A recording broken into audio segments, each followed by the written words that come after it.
আমি এখন আজকেরও চলে এসেছি বাপের বাড়িতে সন্ধ্যাবেলা। তো এখানে দেখো আমার মেয়ে কি করছে, সবাই কি করছে দেখো। দেখো আমার বাবা বসে আছে, আমার মেয়ের সঙ্গে খেলছে, আর আমার মেয়ে এদিকে চিপস খাচ্ছে। দেখো কি কিনেছে মেলা থেকে, সেগুলো দিয়ে হাঁড়ি কড়াই বানিয়েছে। আরও দেখো এখানে বসে বসে চিপস খাচ্ছে। এদিকে দেখো টিভি চলছে, কি সিরিয়াল জানি না। এদিকে আমার সিরিয়াল একদম হাঁ করে দেখছে। তো এখন আমি একটু চাউমিন বানাচ্ছি।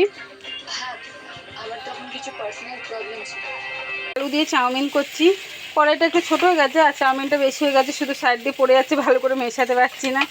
প্লিজ তোমরা কে কে ঘরের এরকম আলু দিয়ে চাউমিন খেতে ভালোবাসো, প্লিজ তোমরা কমেন্ট করে জানিও। আর আমার চ্যানেলটাকে প্লিজ তোমরা সাবস্ক্রাইব করো, আমার সঙ্গে থাকো।